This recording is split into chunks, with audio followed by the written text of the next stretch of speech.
I want you to close your eyes for just a moment. Try to remember the distinct smell of a late summer afternoon in the 1980s.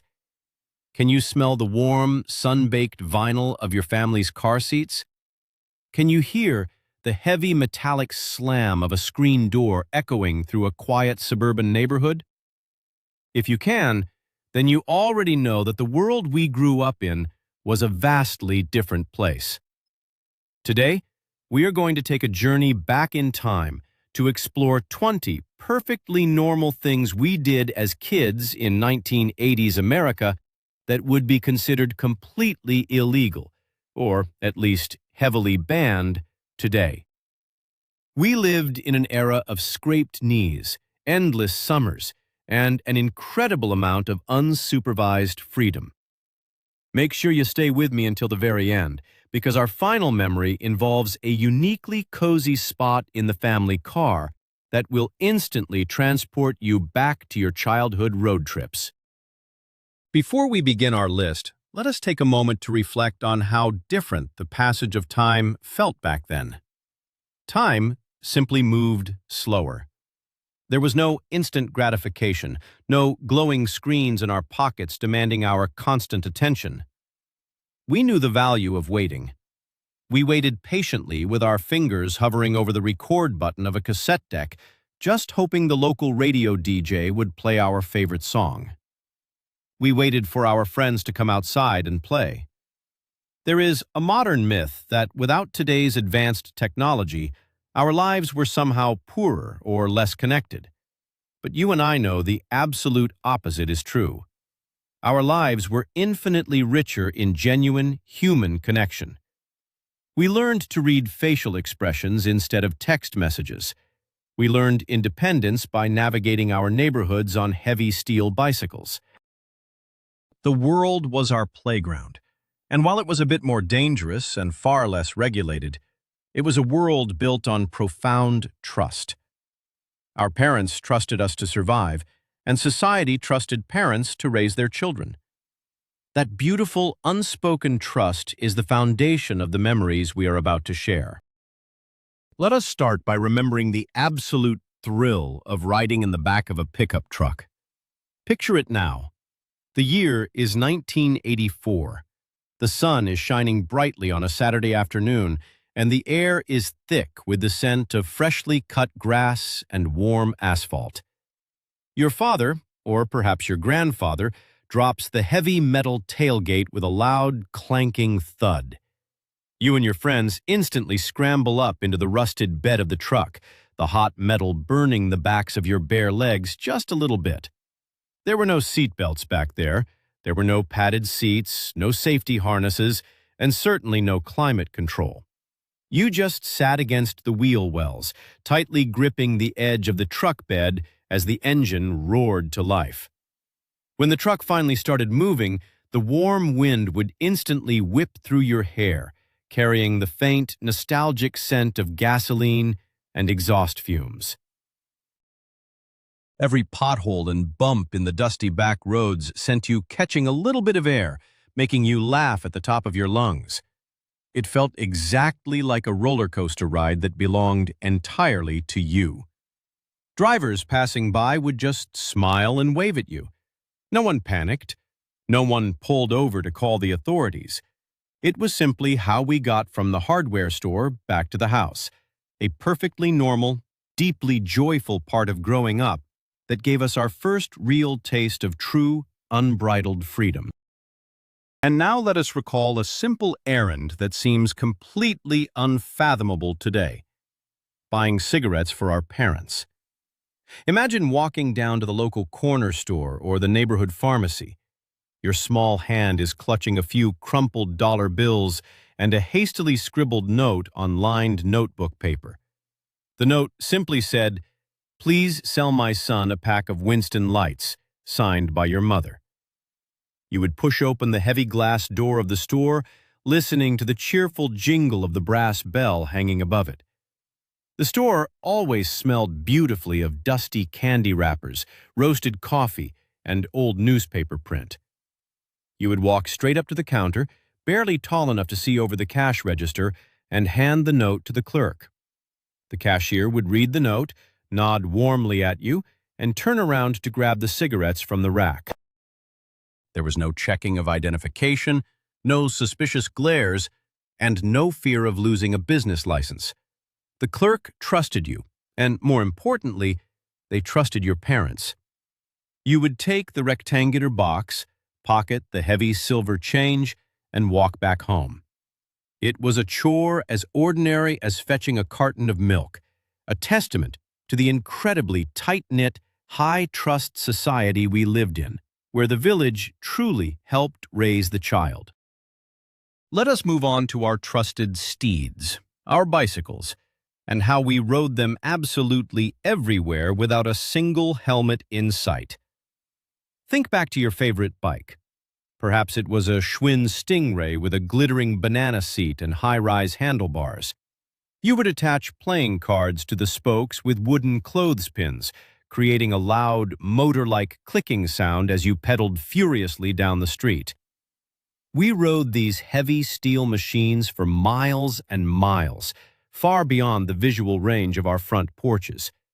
The wind constantly rushed past our ears, and the sun beat down on our unprotected heads. We built dirt ramps out of scrap plywood and cinder blocks, launching ourselves into the air with zero regard for gravity. When we inevitably fell, and we always fell, we earned scraped knees and bruised elbows. We would limp home, where our mothers would wash the gravel out with a garden hose and apply a painfully stinging dab of iodine or mercurochrome. Then we would get right back on the bike.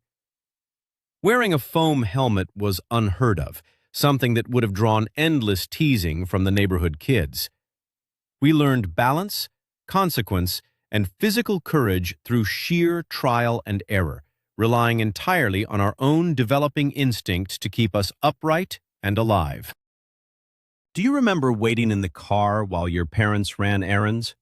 Today, leaving a child alone in a vehicle is a serious crime. But back in the 1980s, it was just another part of the weekend routine. Your mother would pull the family sedan into the grocery store parking lot. She would turn off the ignition, roll the heavy glass windows down just about 2 inches to let the air in, and say she would be right back. You would sit there in the front seat, surrounded by the intense smell of baking vinyl and old floor mats. The car would quickly heat up in the summer sun, but you never felt afraid. Out of sheer boredom, you would start pressing all the buttons on the dashboard. You would spin the dials on the AM radio, listening to the crackle of static between stations. You would pretend to drive, turning the massive steering wheel as far as it would lock. Sometimes you would just watch the people walking across the hot asphalt, inventing little stories about where they were going. Passers-by would occasionally look at you, perhaps offer a friendly smile, and keep walking. No one assumed you were in mortal danger. No one considered breaking the glass to rescue you. We learned how to simply exist with our own thoughts, mastering the lost art of daydreaming while we waited patiently for our parents to return. Now, let us talk about a backyard game that was as wildly popular as it was incredibly dangerous. The game of lawn darts, famously known as jarts. Picture a neighborhood barbecue on the 4th of July. The air is thick with the mouth-watering aroma of charcoal, sizzling hot dogs, and bug spray. The adults are sitting in woven folding lawn chairs, sipping cold beers from aluminum cans and laughing loudly. And right there, in the middle of the crowded grass, children are throwing massive, heavy projectiles high into the sky. These were not the lightweight plastic toys of today. These darts had large, solid metal spikes designed to pierce the earth. You would grab the plastic fins, swing your arm, and launch the heavy dart into the air, watching it arc beautifully against the blue summer sky. Then came the terrifying, thrilling moment of impact as it landed with a loud, satisfying thud into the dirt, hopefully inside the plastic target ring, and hopefully far away from your cousin's foot. We played this game with absolute reckless abandon. The trust placed in us not to accidentally impale each other was monumental. We learned to constantly watch the sky and step back, developing an acute awareness of our surroundings that modern, heavily sanitized backyard games simply do not require. Let us wander back onto the schoolyard and remember the toys we proudly brought to recess. In the 1980s, it was entirely common for young boys to bring incredibly realistic-looking toy cap guns directly into the classroom. These toys were often made of heavy die-cast metal, painted black or silver, with real spinning cylinders that looked identical to a genuine revolver. During recess, we would run across the cracked asphalt playground, playing endless, elaborate games of cops and robbers. The air would constantly ring with the sharp, cracking sound of exploding paper caps, leaving a distinct, lingering smell of sulfur and burnt paper floating on the breeze. We would shove these heavy metal toys into our pockets or our lunchboxes when the school bell rang. If a teacher saw you playing with one during math class, they wouldn't call a lockdown, sound an alarm, or call the police. They would simply ask you to put it away in your desk until the final bell rang. There was a clear, unspoken understanding between adults and children that a toy was just a toy. The innocence of our play was respected, and our imaginations were allowed to run wild without the heavy burden of modern anxiety hanging over our heads. Let us take a moment to remember the magic of Halloween night in the 1980s. Trick-or-treating was an entirely different ritual back then. As soon as the sun dipped below the horizon and the crisp, chilly October air set in, we would grab our wrinkled pillowcases and head out into the dark. We did not have parents hovering a few feet behind us with flashlights and reflective vests. We roamed the neighborhood streets completely unsupervised, walking miles away from our own homes in cheap plastic masks held on by thin rubber bands that painfully snapped our hair. The air smelled beautifully of burning autumn leaves and wood smoke, but the most incredible part, by today's standards, was the candy itself. Neighbors would lovingly hand out homemade treats without a second thought. You would reach into your pillowcase and pull out warm popcorn balls wrapped in crinkly wax paper, candied apples on wooden sticks, and little bags of homemade fudge. We ate them joyfully, sitting on the curb under the pale yellow glow of a street lamp. Nobody took their candy to the local hospital to be x-rayed.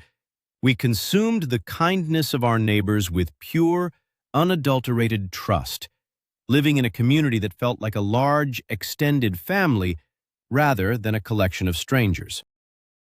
Now we must touch upon a memory from our school days that will certainly make many of you nod in recognition: the strict reality of corporal punishment. In the 1970s and 80s, discipline at school was a very physical reality. If you misbehaved, talked back to a teacher, or started a fight on the playground, you were sent down the long, brightly lit hallway to the principal's office. And there, hanging prominently on the wall, was the paddle. It was usually a thick piece of polished wood, sometimes with holes drilled into it to make it swing faster through the air. You would hear the heavy thud of the wood, feel the sharp, agonizing sting, and then you would walk back to your desk in absolute silence, the smell of floor wax and chalk dust filling your nose. But the most significant part of this ritual was what happened when you finally went home.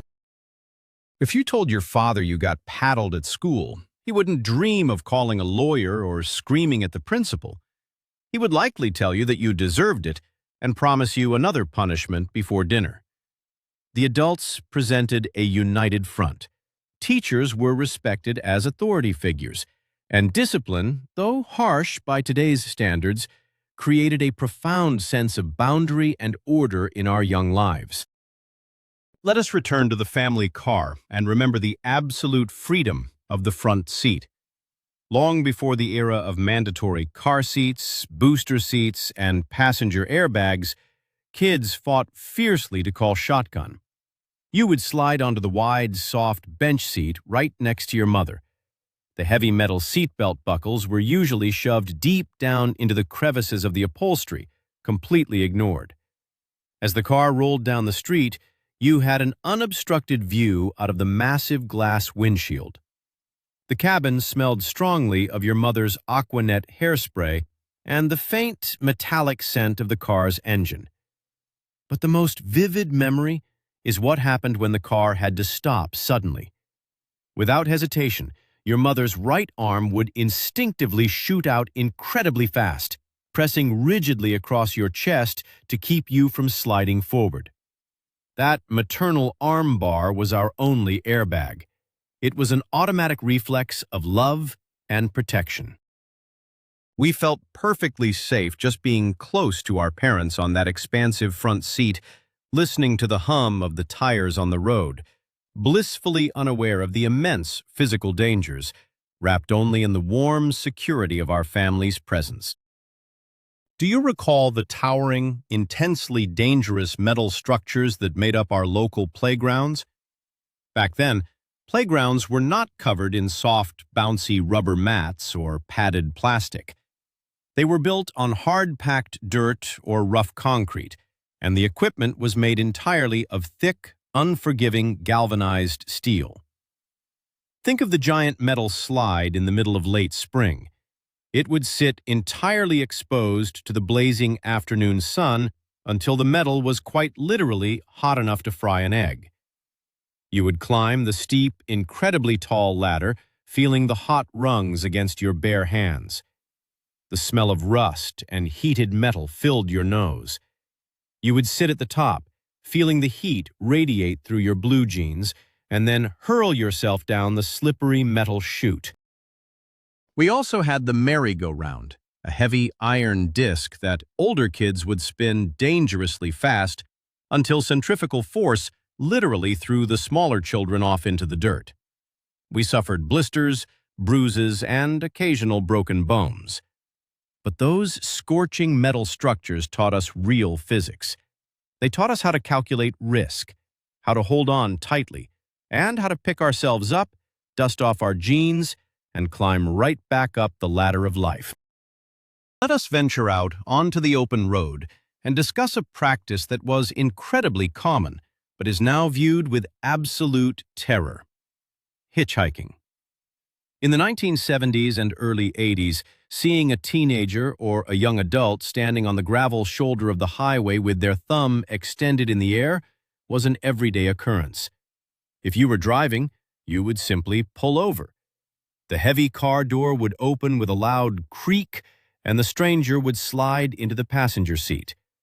The car would instantly fill with a mix of new scents, perhaps cheap cologne, stale tobacco, or the smell of a damp canvas backpack. You would turn the radio down slightly and just start talking. There was an unspoken code of the road, a mutual respect between driver and passenger. You shared stories, offered directions, and provided a moment of shelter. People did not automatically assume that the person on the side of the road was a criminal. The default assumption was that it was just a neighbor who needed a little help getting to work, or a young person exploring the country. We lived in a society that still possessed a deep, fundamental belief in the innate goodness of strangers, a beautiful optimism that has, sadly, faded away. And now, let us take a deep breath and remember the ubiquitous, inescapable presence of secondhand smoke. Today, smoking is banished to lonely corners outside of buildings, but in the 1980s, it was the background aroma of absolutely everywhere. Do you remember going to McDonald's for a Happy Meal? Half of the dining room was the smoking section, featuring those little, flimsy, gold-colored aluminum ashtrays stamped with the golden arches. Families would sit together, eating their French fries while a thick blue haze floated just above their heads. Even more astonishing was flying on a commercial airplane.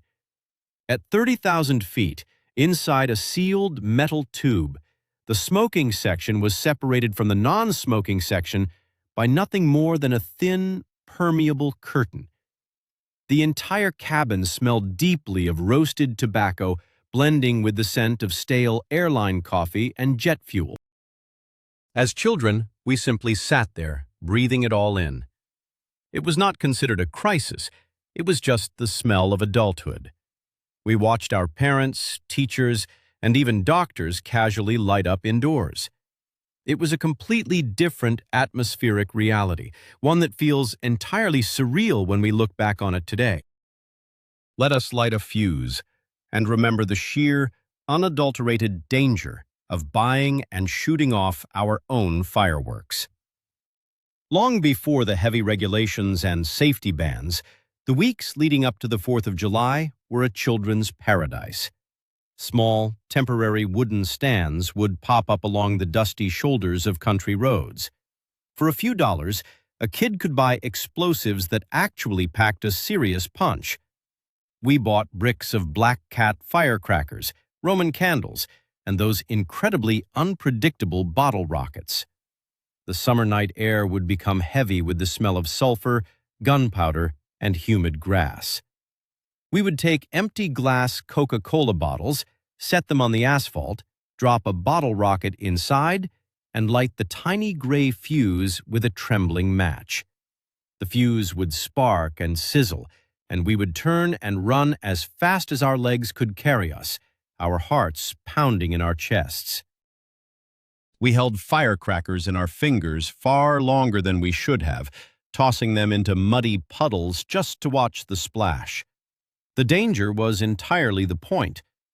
We were trusted to manage small explosions, learning the hard way to respect fire and the sudden, loud power of the physical world. Do you remember the long, unsupervised afternoons spent walking along active railroad tracks? For many of us, the train tracks were the ultimate pathway to adventure, cutting straight through the woods and connecting our small towns. We would balance carefully on the thick steel rails, trying to see who could walk the furthest without falling off.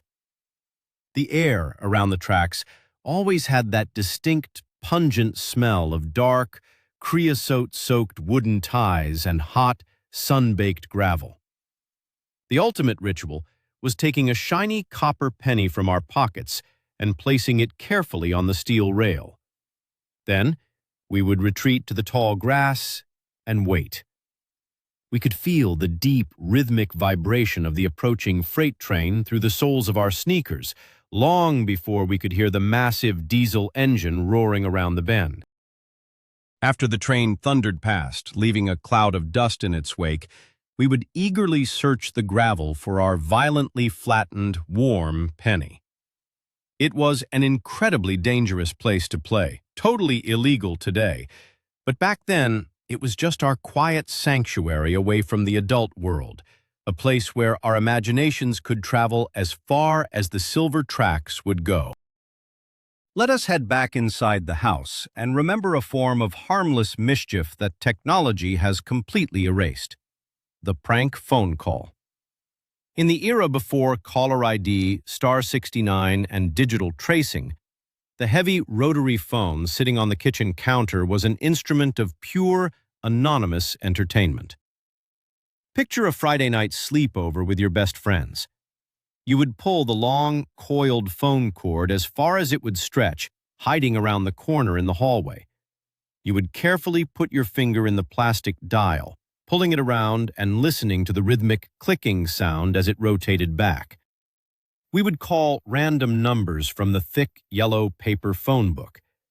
When a confused adult answered, we would ask if their refrigerator was running, and when they said yes, we would yell, "Then you better go catch it," before slamming the heavy receiver down.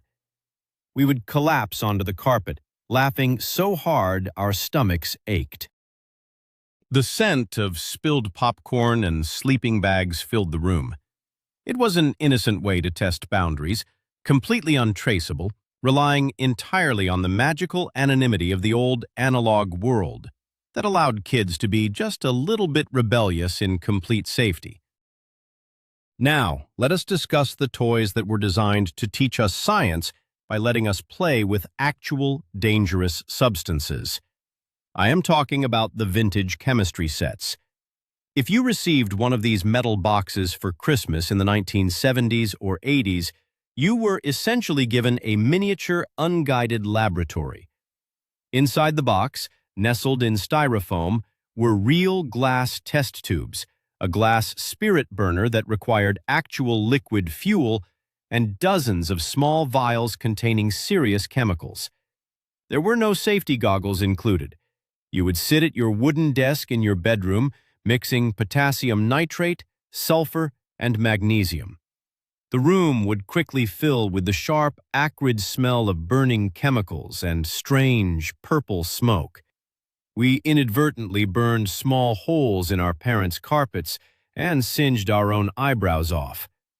But those sets did not treat us like fragile glass. They treated us like young scientists who were capable of understanding that actions have intense, physical reactions. The danger was real, but so was the education. Our parents trusted us to experiment with the fundamental building blocks of the universe right there on our bedroom floor. Let us remember a childhood treat that perfectly encapsulates how completely different societal norms were back then: candy cigarettes. It is absolutely astonishing to think about today, but in the 1980s, children casually bought and consumed candy designed specifically to mimic adult tobacco use. You would go to the local candy shop and buy a small rectangular box that was intentionally printed to look exactly like a pack of Marlboros, Camels, or Lucky Strikes. Inside were small, white, chalky sticks of sweet sugar, some even featuring a dab of red food coloring at the tip to simulate a glowing ember.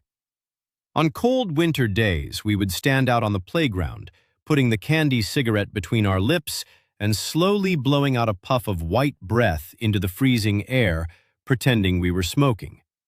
We mimicked the actors we saw in movies and the adults we saw in our living rooms. The candy tasted like sweet chalk, and the cardboard box smelled like cheap printer ink. There was absolutely no outrage from parents or politicians. It was viewed as completely harmless, innocent mimicry, a quiet reflection of a time when smoking was just an accepted, unquestioned backdrop of American life. Do you remember the absolute fascination of playing with a broken thermometer? Before digital thermometers existed, our mothers would check our fevers with fragile glass tubes filled with actual, highly toxic liquid mercury. And inevitably, someone would accidentally drop one on the hard ceramic tile of the bathroom floor. You would hear the sharp shatter of the glass, and suddenly, dozens of tiny, beautiful, heavy silver beads would scatter across the grout lines. Today, this would require a hazardous materials team to evacuate the house. But back then, our mothers would just sigh, grab a broom, and let us play with the spill for a few minutes. You would crouch down on the floor, using your bare index fingers to push the heavy, slippery silver beads together. When two beads touched, they would magically snap together into one larger, perfectly smooth drop. The tactile sensation of that incredibly dense, room-temperature liquid metal rolling around in the palm of your hand was completely mesmerizing. We had absolutely no idea that the fumes were dangerous. We were just kids, totally captivated by the mysterious, magical properties of the natural world, living completely unaware of the invisible dangers surrounding us. Let us take a drive down a dusty country road and remember the profound rite of passage that was underage driving. Long before you were old enough to take a formal driver's education class or get a plastic license, many of us were already behind the wheel. If you grew up in a rural area or had a grandfather with a farm, you likely learned to drive a heavy metal pickup truck when you were only 13 or 14 years old. You would slide onto the cracked vinyl seat, sometimes sitting on a thick yellow phone book, just so you could see over the massive steering wheel. The cabin smelled strongly of old engine grease, spilled coffee, and dusty floor mats. Your father would sit in the passenger seat, calmly explaining how to feather the heavy mechanical clutch and manually shift the gears. You would stall the engine a dozen times, the entire truck jerking violently forward. But when you finally got it rolling smoothly down that empty gravel road, the feeling of immense pride was overwhelming. You were operating a 2-ton machine. Your father had handed you real, adult responsibility, trusting your young hands to steer safely. It was an illegal, beautiful initiation into the adult world. Finally, let us return to the most coveted, nostalgic spot in the entire family vehicle, the way back of the station wagon. Think back to those incredibly long summer family road trips. Your father would be driving a massive, heavy, wood-paneled station wagon down the interstate, and way in the back, behind the second row of seats, was a hidden third row that completely faced backwards. You and your siblings would sit back there, staring out the massive rear window at the highway shrinking away behind you. There were no seatbelts to be found. The air back there always smelled faintly of the car's exhaust fumes seeping in through the heavy tailgate window. We would spend hours making funny faces at the drivers in the cars directly behind us, trying to get them to laugh or wave. As the sun went down and the highway grew dark, the gentle, rhythmic swaying motion of the heavy car bouncing on its suspension would slowly rock us to sleep. We would lie down on the flat cargo floor, covered in old blankets, completely unbuckled, feeling safer and more loved than at any other point in our lives. That rear-facing seat wasn't just a place to sit. It was our own private, magical clubhouse moving at 60 miles an hour down the Great American Highway. As we look back at these 20 memories, it becomes clear that we do not just miss the old, dangerous metal playgrounds or the heavy cars without seatbelts. What we truly miss is our youth. We miss the profound feeling of freedom and the unshakable trust that defined our childhood. We miss a time when our connection to the physical world and to each other was incredibly deep and completely unmediated by glowing screens. We survived the scraped knees and the absolute lack of safety regulations, and it made us who we are today. If these memories brought a smile to your face, please make sure to subscribe to the channel and leave a like on this video. It truly helps us keep this nostalgia alive. Now, I have a question for you. Which of these 20 things was your absolute favorite memory? Or is there something crazy you did as a kid that I missed on this list? Please write your personal stories in the comments below. I read every single one of them, and I cannot wait to share in your wonderful memories.